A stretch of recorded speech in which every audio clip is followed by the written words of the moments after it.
The lord people. Bless the beginning day 5ல இன்றைக்கி ஒரு குட்டி ஸ்டோரியோட ஸ்டார்ட் பண்ணலாம். ஒரு கிராமத்தில் ஒரு சுட்டி பையன் ஒருத்தன் இருக்கான். எல்லார்கிட்டையும் போய் சொல்லிக்கிட்டோம் பிராங்க் பண்ணிக்கிட்டும் ஜாலியாக சுற்றிக்கிட்டு இருந்தான். அப்படி ஒரு நாள் என்ன பண்ணான் தெரியுமா? காட்டுல இருந்து புலி வருது அப்படின்னு சொல்லிட்டு கிராமத்துல எல்லாருக்கும் அறிவிக்கிறான். அப்புறம் என்ன பண்றாங்க, ரொம்ப பயந்து போயிட்டு எல்லாரும் ஒரு டோரை லாக் பண்ணிட்டு உட்காந்துருக்கு. ஈவினிங் ஆகுது, ஆனா ஒரு புலி கூட வரல. மக்களும் அவனை போட்டு திட்டுறாங்க. எல்லாரையும் பார்த்து சிரிச்சுட்டு, நான் சும்மா பிராங்க் பண்ணேன், சும்மா போய் சொன்னேன் அப்படின்னு சொல்லிட்டு எல்லாருக்கிட்டையும் சிரிச்சுக்கிட்டே சொல்றான். மக்களுக்கு காண்டாயிருது, எல்லாரும் அவங்க வீட்டுக்கு போயிடறாங்க. இதே மாதிரி இத்தனை நாள் என்ன பண்றான், புலி வந்துருச்சு அப்படின்னு சொல்லிட்டு எல்லா கிராமத்து மக்களையும் கூப்பிட்டு சொல்றான். ஏன்னா திருப்பி அவன் பேச்சை நம்பி என்ன பண்றாங்க, எல்லாரும் அவங்கவுங்க ரூமை லாக் பண்ணிட்டு ரூம்குள்ள உட்காந்துருக்காங்க. திருப்பி பார்த்தா புலி எதுவுமே வரல. மாதிரி 2 நாள் கண்டினியூஸாக நடக்குது.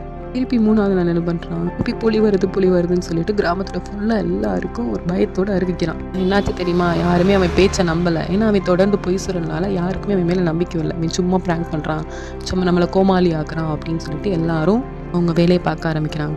கடைசி என்னாச்சு தெரியுமா? அவன் பொய் சொன்னதுனால அந்த புலி என்ன பண்ணுச்சு, பசியில் அவனை சாப்பிட்டுச்சு. இதுலேருந்து என்ன புரியுது? பொய் பேசுகிறவங்கள கடவுளுக்கு பிடிக்காது. நீதிமொழிகள் 12:22 பொய் பேசும் உதடுகள் கர்த்தர் கருவருப்பானைகள்.